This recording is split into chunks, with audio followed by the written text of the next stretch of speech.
Stato Regione sull'attuazione degli articoli 36, 37 e 38. Per questa ragione, ma anche diciamo per la qualità del suo contributo, non lo interromperò ai minuti canonici, lo dico prima così diciamo nessuno.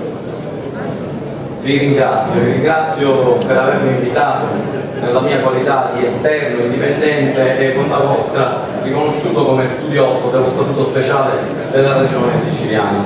Una cosa che voglio dire prima ancora del mio intervento, un consiglio per il prossimo congresso, veramente spassionato da chi non fa parte. Vedo tante bandiere di partito, è giusto, questa è una riunione di partito, per la prossima volta qualche bandiera siciliana in più, mettiamola. Perché se le bandiere siciliane non sventolano nel congresso del Partito dell'Autonomia, non vedo dove che dovrebbero sventolare. Grazie. A parte questo, voglio dirvi una cosa. Da studioso quale sono, modesto, non sono venuto qui ad incensare, a fare complimenti. Certamente questo governo e questo partito ha sopportato delle sfide incredibili in questi 4 anni. Sono venuto a portarvi una voce che viene da fuori il mondo della militanza, perché è con quello che c'è fuori che voi dovrete confrontarvi, e chi vi vuole bene potrà ogni tanto anche spiegarvi e farvi qualche critica positiva, e penso che voi questo lo dovreste accettare come il migliore dei contributi. E allora voglio dirvi subito poche ma sentite parole. Innanzitutto, questo è un partito che ha l'autonomia nella sua ragione sociale. Bene, già è un passo avanti. Però attenzione, quanti militanti e politici conoscono fino in fondo non tanto la lettera quanto lo spirito dello Statuto Speciale della Regione Siciliana? Bisogna ripartire da un'educazione civica, bisogna conoscere qual è la Carta regionale dei siciliani, che ancora oggi, a 66 anni dalla sua emanazione, è praticamente sconosciuta ai più. Qualcuno dubita che sia conosciuta anche nel mondo politico. E invece è in quella carta che è la chiave del riscatto di questo popolo, del popolo siciliano. Ovviamente non solo la lettera, ma anche il perché siamo autonomi. Guardate amici, in Italia che la Sicilia sia autonoma non l'hanno mai accettato, e quando si parla di Statuto Speciale siciliano fanno un sorrisino, dicono hanno questo privilegio ma prima o poi ve lo toglieremo. Allora noi dobbiamo essere consapevoli che lo Statuto Speciale non è un privilegio capitato per un'occasione fortuita negli anni 40, ma è un diritto, e che l'unica alternativa allo Statuto Speciale, bisogna avere il coraggio di dirlo, non è l'omologazione alle altre regioni a Statuto Ordinario. L'unica alternativa politicamente praticabile è l'indipendenza. Questo bisogna dire chiaramente in tutte le sedi.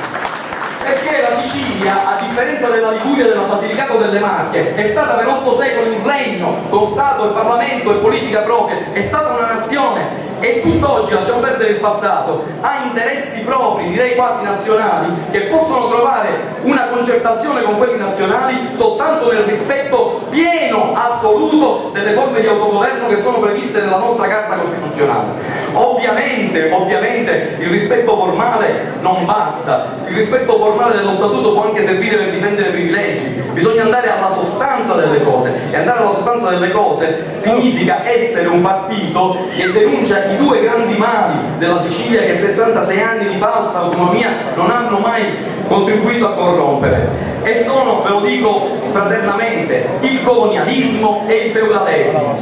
Usiamoli questi termini, facciamoli entrare nel nostro linguaggio, perché la Sicilia oggi è a tutti gli effetti una colonia. La vicenda dei termovalorizzatori lo dimostra più di ogni altra, ma non solo quella. In tutti i settori della vita economica, sociale, noi dobbiamo esportare la nostra agricoltura, le nostre fonti di energia, il nostro territorio, le nostre risorse umane a buon mercato, addirittura regalarli, e prenderci in cambio a caro prezzo tutta l'immondizia che viene dal continente. Questo è colonialismo. Uno statuto che non serve a combattere il colonialismo non serve a niente.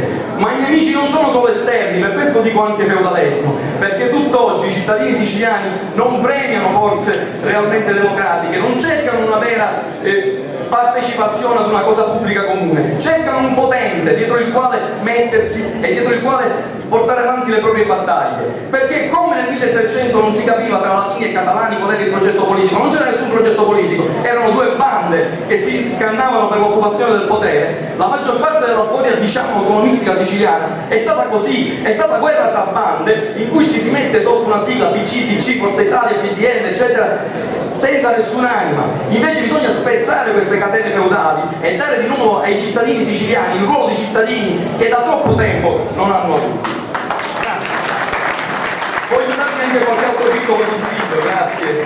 Ma perché in 66 anni non ha mai funzionato questa benedetta autonomia speciale? Ebbene, cari concittadini, l'autonomia speciale siciliana è un caso di scuola unico nel mondo. Noi siamo l'unico paese al mondo che ha l'autonomia speciale senza avere un partito dell'autonomia. Perché, o almeno fino a poco tempo fa, come si può pensare per esempio ad un'autonomia scozzese senza lo Scottish Nationalist Party? I laburisti e i conservatori non gli avrebbero dato mai l'autonomia alla Scozia, una Catalogna senza Convergenza e Unione, un'autonomia corsa senza i separatisti corsi. Noi abbiamo pensato che l'autonomia si potesse declinare nei partiti nazionali e ci sono state tantissime brave persone, da Alessi a Nicolosi a Mattarella, che hanno cercato di fare funzionare l'autonomia, ma a un certo punto, arrivati alle segreterie romane, gli hanno detto no, non si può fare, e se ne sono tornati con le orecchie calate, perché la loro carriera politica era in conflitto con gli interessi della Sicilia, dovendo scegliere tra gli interessi della Sicilia e la carriera nel proprio partito, hanno sistematicamente scelto la carriera nel proprio partito. Allora io vi dico, qualcuno potrebbe dire, vabbè, ma questo fino al 2008, fino al 2006, adesso il partito dell'autonomia c'è, si chiama Movimento per le Autonomie. E allora io vi invito ad un esame di coscienza. È questo il partito dell'autonomia speciale siciliana che volevamo? Al 100%? Siamo soddisfatti? Non c'è niente da cambiare? Io credo di no, per diversi motivi. Questo partito e questa esperienza di governo ha segnato una discontinuità fortissima con il colonialismo, con la vecchia regione che nell'era di Cuffaro ha raggiunto il massimo. Ma io vi invito a considerarla come una transizione, come una specie di giallo bifronte tra un passato impresentabile e un futuro che desideriamo, una Sicilia che verrà. Non vi ancorate a questa legislatura di transizione. Non dico di andare contro Lombardo, sarebbe pazzesco, ma andate oltre Lombardo, oltre l'MPA, costituite un partito dei siciliani. E ancora su questo voglio dirvi, con tutto il rispetto per le autonomie, e qui forse sono un po' critico, che vanno da Lampedusa alle Alpi, il partito siciliano si deve presentare solo in Sicilia, il partito siciliano deve essere siciliano. Ma cosa immaginate lo Scottish Nationalist Party che si presenta nell'Inghilterra del Nord, o Convergenza e Unione che si presenta in Castiglia? Abbiate il coraggio di costituire un partito siciliano con un programma forte, il popolo vi seguirà, e poi per motivi elettorali tattici creerete una federazione nazionale, farete tutto quello che volete, ma intanto sarete riconoscibili. La Südtirol Volkspartei non cerca voti a Belluno, li cerca a Bolzano, e se voi siete il partito dei siciliani, cercateli in Sicilia, perché i siciliani vi risponderanno. Ultima cosa, difendere lo statuto, difendere l'autonomia va bene, ma teniamo conto del contesto, e vado veramente alla conclusione, teniamo conto del contesto nazionale e internazionale in cui ci troviamo. Oggi ci sono delle oligarchie finanziarie, se non lo dico qui dove lo devo dire, che prima pilotano le crisi a livello mondiale e poi fanno trasferire poteri dagli stati, dalle regioni, dai comuni ad un livello sempre più alto, sovranazionale.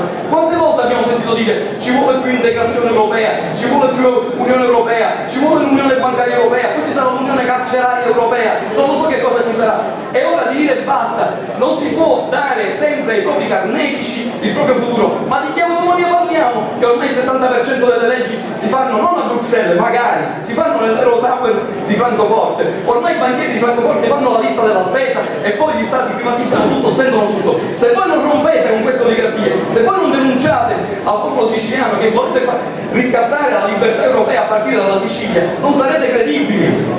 E qui potete trovare tanti soggetti a voi allegati fuori dalla Sicilia, in Italia e in Europa, perché è tutta l'Europa che oggi geme sotto il tallone dell'oligarchia finanziaria.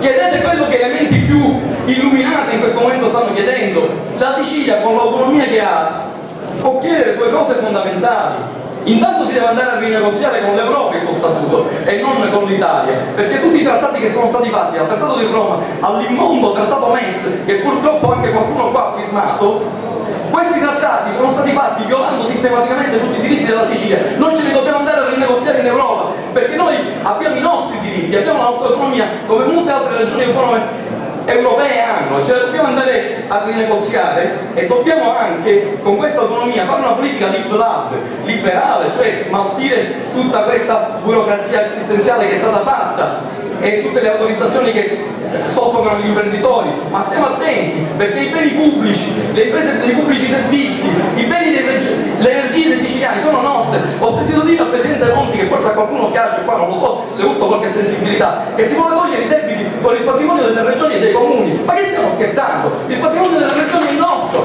e noi dobbiamo andare a difendere. La Sicilia con il suo statuto quindi può farsi una moneta complementare, l'ha fatto il comune di Nancy in Francia, voglio vedere perché non lo può fare la Sicilia.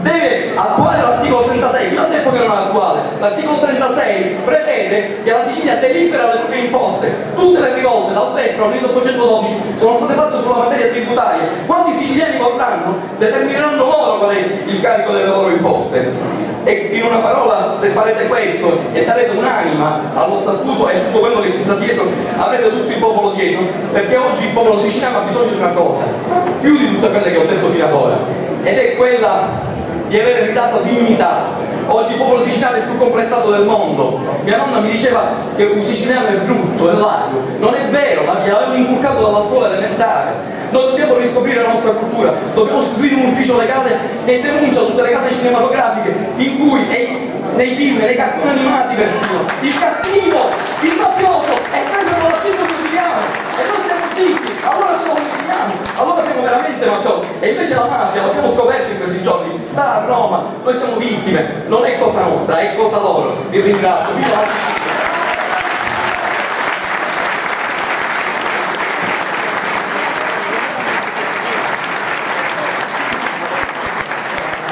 Grazie al professore Massimo Mosca, do la parola a Francesca Reale di Siracusa.